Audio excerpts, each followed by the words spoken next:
कक्षा सप्तमी, विषय हमारा है वैदिक गणित, अभ्यासमाला 8 का भाग 1। आज का हमारा प्रकरण है निखिलम विधि द्वारा गुणा। 3 संख्याओं के गुणा। जब 3 संख्याएं दे रखी हो तो निखिलम विधि के द्वारा उनका गुणा आज हम इस भाग में सीखेंगे। तो सूत्र निखिलम के द्वारा जब 3 संख्या दी रखी हो तो उनका गुणा किस तरीके से किया जाता है। तो देखो, सूत्र निखिलम द्वारा ऐसी 3 संख्याओं का गुणनफल जिनका विचलन जो है समान आधार 10 या 10 की घात के सापेक्ष प्राप्त हो। कहने का मतलब है जो हमारा आधार है 10 हो या 100 हो या 1000 हो, तो गुणन संक्रिया को 3 खंडों में विभाजित किया जाता है। तो देखो, जब हमारा संख्याएं दे रखी हो तो उनको 3 भागों में विभाजित करने के लिए पहला खंड है, तो हम प्रथम खंड में कौन सी संख्या लिखेंगे। तो सबसे पहले हम आधार निकालेंगे, उसके बाद उन संख्याओं का विचलन निकालेंगे, उसके बाद ये जो विधि दे रखी है इस विधि के अनुसार हम उन प्रश्नों को हल करेंगे। तो प्रथम खंड में हम कोई तीनों में से कोई एक संख्या लेंगे और शेष 2 संख्याओं के विचलन को हम लेंगे। प्रथम खंड में ही ये क्रिया करेंगे और मध्य खंड में जो क्रिया है उसमें 2 विचलनों के जो गुणनफल होंगे उन गुणनफलों को मध्य खंड में लिखेंगे और तृतीय खंड में जो तीनों विचलन आएंगे हमारे उन तीनों विचलनों के गुणनफल को हम तीसरे खंड में लिखेंगे। जब हमारे ये तीनों खंड हमें प्राप्त हो जाते हैं तो उसके बाद जब हम आंसर निकालते हैं, जब हम उत्तर निकालते हैं, तो हमारा चौथा बिंदु है वो काम करेगा कि जो आधार में जितने शून्य हैं उतने ही शून्य हम पीछे से तृतीय खंड से मध्य खंड से लिए जाएंगे और उसके बाद जो शेष अगर हमारे पास अंक बचते हैं उनको आगे वाली संख्या में जोड़ दिए जाएंगे। इस तरीके से हम एक एक अंक उतारेंगे और दूसरे अंक को पास वाली संख्या में उधार दे देंगे। इस तरीके से हम निखिलम विधि के द्वारा गुणा करेंगे। आज हम आधार 10 तीन अंकों की 3 संख्याओं की जो है गुणनफल आधार जो हमारा है वो 10, उसके कुछ उदाहरण के द्वारा हम इस प्रकरण को हल करेंगे। निखिलम सूत्र के द्वारा गुणन संक्रिया करेंगे।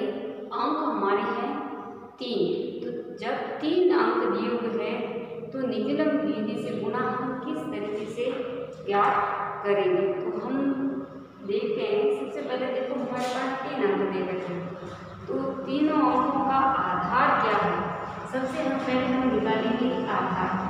इन संख्याओं का जब आधार निकालते तो ये संख्याएं किसकी मिलती है 10।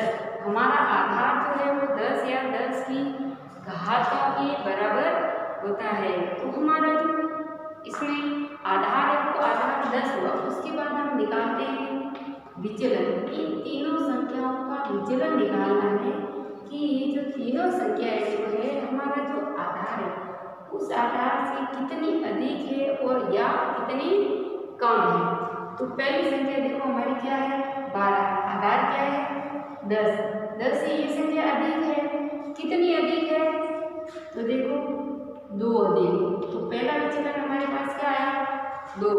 उसके बाद दूसरी संख्या क्या है 13 में ये 10 से कितनी अधिक है 3, तो हमारा दूसरा विचलन क्या हुआ 3। तीसरी संख्या है 17 है, तो ये कितनी अधिक है 7, तो ये तीसरा विचलन हुआ हमारा 7। और तीनों ही संख्या हमारे पास क्या आई धनात्मक। तीनों ही संख्या हमारे पास क्या आई धनात्मक संख्या आई। तो देखो अब हमें क्या करना है, तो इसमें भी हमको सबसे पहले क्या करना है संख्या लिखनी है 12 प्लस संख्या प्लस उसका विचलन। विचलन क्या है इसका 2।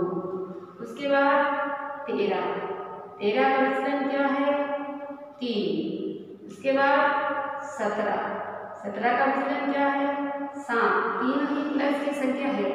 अब हमें क्या करना है, इसमें भी हमको 3 खंड बढ़ाने हैं, पहला खंड, द्वितीय खंड और तृतीय खंड। हम इसमें भी हमको 3 खंड बनाना है।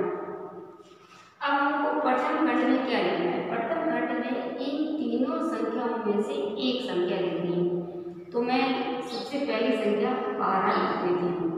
ठीक है, अब पहली संख्या लिख दी और इसमें 2 विचलनों को जोड़ना है।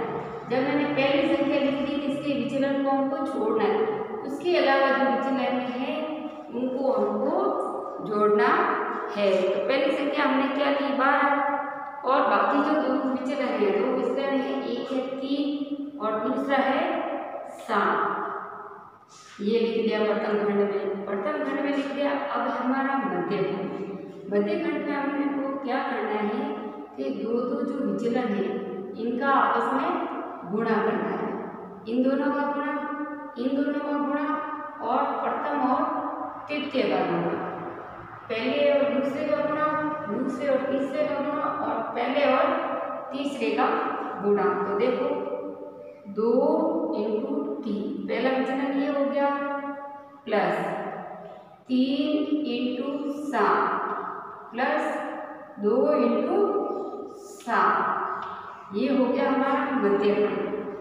अब हमारा तीसरा खंड, तीसरे खंड में आपको इन तीनों विचलनों का आपस में गुणा करना है, 2 × 3 × 7, इन विचलनों को गुणा करके अब देखो 12, 12 और 3 15, 15 और 7 हमारे पास क्या आ गए 22। ठीक है, 3 दूनी 6, 7 या 21, 7 दूनी 14, ये हो गया 3 दूनी 6, 6 सत्ते 42, ये हो गया 42। अब यहाँ पे देखो इस खंड में हमारे पास क्या आ गए 22, 14 और 21 और 6 27, 27 और 4 36 और 10 41, इन सबको हम जोड़ेंगे तो हमारे पास 41 आएंगे। और इधर हमारे पास है क्या 42 के 42। अब जब हमारे पास यहाँ पे संख्याओं के 2 जोड़े आ गए हैं, अब हमको उत्तर निकालना है। उत्तर निकालने के लिए हम क्या करेंगे कि हमारे पास जो आधार में जितना शून्य है उतने ही अंक हम उत्तर में तीसरे खंड और दूसरे खंड से लेंगे। जैसे आधार में हमारा शून्य है 1, तो इस खंड में से एक अंक यहाँ लेंगे, दूसरे वालों को पड़ोस में उधार दे देंगे और इस संख्या में से भी एक अंक हम उत्तर का लेंगे, बाकी वाली संख्या आगे वाले में जोड़ देंगे। तो हम वही प्रक्रिया करते हैं कि पहला अंक लेते हैं हमारा 2 और इस 4 को इस 1 में जोड़ देंगे, 41 में जोड़ो और 1 में जोड़ो, 41 में 4 जोड़ेंगे तो हमारे पास आ जाएंगे 45, 45 का हम यहाँ पे लिखेंगे 5 और ये 4 आगे चले जाएंगे, 22 में 4 जोड़ेंगे तो हमारे पास क्या आ जाएगा 26। तो इस तरीके से हम ये विकलन विधि के द्वारा गुणा ज्ञात कर सकते हैं कि इन संख्याओं 3 अंकों की अगर संख्या हमें दे रखी है तो हम विकलन विधि से गुणा किस तरीके से ज्ञात कर सकते हैं। अब हमारा दूसरा उदाहरण देखो, पहले उदाहरण में हमारी तीनों संख्याएं धनात्मक थी। अब हमारा जो दूसरा उदाहरण है उसमें 2 संख्याएं ऋणात्मक है जो 10 से कम है और एक संख्या जो है आधार से ज़्यादा है, यानी 2 ऋणात्मक है और 1 धनात्मक दी हुई है। तब हम इस विधि द्वारा इन प्रश्नों को कैसे हल करेंगे। तो सबसे पहले हमारा आधार है हमारा 10। अब पहली संख्या का विचलन, पहली संख्या है 9 और आधार है हमारा 10, तो ये संख्या जो है आधार से कितनी कम है, 1 कम है, तो यहाँ लिख दे इसका विचलन हो गया 1, 9 का विचलन ये हो गया हमारा 1। अब 8, ये आधार से कितने कम है, 2 कम है, इसलिए इसके आगे लगाएंगे माइनस का निशान, इसका विचलन हो गया 2। फिर है 15, यानी 5 विचलन आ गए हैं, तीनों विचलन आ गए, आधार भी आ गया। अब वही तरीका जो पढ़ने उदाहरण में किया था। पहली संख्या क्या है 9, इसका विचलन क्या है -2, ये माइनस का 1। दूसरी संख्या हमारे पास क्या है 8, इसका विचलन क्या है माइनस के 2। तीसरी संख्या हमारे पास है 15, इसका विचलन है प्लस के 5। ये हो गई हमारे पास तीनों ही संख्या है। अब हमको 3 खंड बढ़ाने हैं। 3 खंड बढ़ाने हैं। पहले खंड में इन तीनों में से एक संख्या लेनी है, तो मैं पहले ही संख्या ले रही हूँ 9। उसमें से बाकी 2 विचलन हैं वो यहाँ लिखने हैं। पहला विचलन क्या है माइनस का 2, दूसरा विचलन क्या है प्लस का 5। जो संख्या ले रहे हैं उसके विचलन को छोड़ देना है, उसके विचलन को हमको नहीं लेना है। उसके अलावा जो विचलन है उन विचलनों को हम यहाँ लिखना है।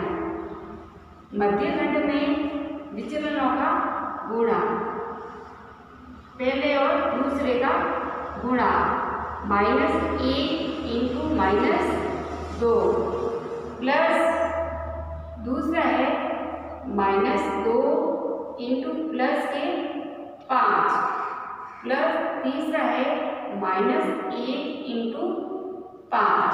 ठीक है, ये भी प्लस के 5 है। तीसरे खंड में क्या करना है इन तीनों का गुणा करना है, -1 इंटू -2 इंटू प्लस के 5। ये हो गया। अब देखो, अब इनको हम हल करते हैं। 9 में से 2 गए, 9 में से 2 गए, बचे बचे 7। 7 और 5 कितने हुए 12। ठीक है, 1 और 2, ये माइनस माइनस को गुणा करते हैं तो हमारी प्लस की संख्या आएगी 2। एक प्लस है, एक माइनस है और एक प्लस है, तो हमारी संख्या आएगी -1। तो 5 दूनी 10, फिर 5 एकम 5, तो ये हो गए 10 भी माइनस के, 5 भी माइनस के कितने हो गए 15। ठीक है, ये हो गए 15। फिर तीसरा हल करते हैं।